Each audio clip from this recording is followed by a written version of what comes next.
చూసుకోండి. Year 1587. 115 members, men, women and చిన్న పిల్లలు ఒక కొత్త ప్రపంచాన్ని చూడాలని ఇంగ్లాండ్ నుండి అమెరికాకి వచ్చారు.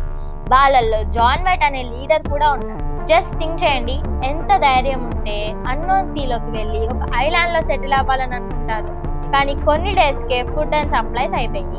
ఇంకా షాకింగ్ విషయం ఏంటంటే వేరే ఆప్షన్ లేక జాన్ వైట్ తన డాటర్ అండ్ తన పుట్టిన కొత్త మనవరాల్ని అక్కడే వదిలేసి సప్లైస్ కోసం ఇంగ్లాండ్ కి మళ్ళీ బయలుదేరారు. తొందరగా తిరిగి వస్తానని చెప్పి ప్రామిస్ చేశారు. కానీ వార్ వల్ల ఆయన రిటర్న్ అవ్వడానికి 3 లాంగ్ ఇయర్స్ పట్టింది. 1519లో జాన్ వైట్ తిరిగి వచ్చాడు.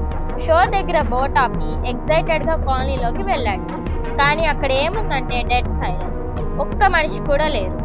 ఏమన్నా స్ట్రగుల్ అయ్యారా అంటే ఒక్క క్లూ అంతా నీట్ గా ఉంది. ఒక్క క్లూ కూడా లేదు. బ్లడ్ లేదు. ఫైట్ జరిగిన సైన్స్ కూడా లేవు. అంతే ఎందుకు, వాళ్ళ ఐటమ్స్ కూడా ఏమీ కనిపించలేదు.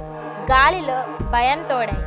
అప్పుడే ఆయనకు ఒక చెట్టు మీద ఒక వుడెన్ పోస్ట్ మీద ఒక వర్డ్ కనిపించింది, క్రోటోన్. అది ఒక లోకల్ ట్రైబ్ పేరు.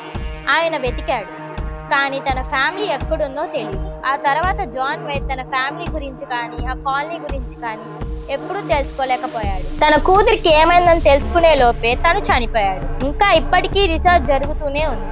సైంటిస్టులు ఏమంటున్నారంటే వాళ్ళు చనిపోయి ఉండరు, తిండి లేక హెల్ప్ కోసం లోకల్ ట్రైబ్స్ తో కలిసిపోయి ఉంటారు అని అంటున్నారు. అంటే వాళ్ళు డిఎన్ఏ ఇప్పటికీ కొంతమందికి అమెరికన్స్ లో ఉండొచ్చు. నిజంగానే ఎంత స్ట్రేంజ్ గా ఉంది కదా. ఇంకా ఇలాంటి అన్సాల్వ్డ్ మిస్టరీస్ గురించి తెలుసుకోవాలనుకుంటే మా ఛానల్ ఇప్పుడే సబ్స్క్రైబ్ చేసుకోండి. ఇంకా కింద ఉన్న మా ఇన్స్టా పేజ్ని కూడా ఫాలో చేయండి. Thanks for watching.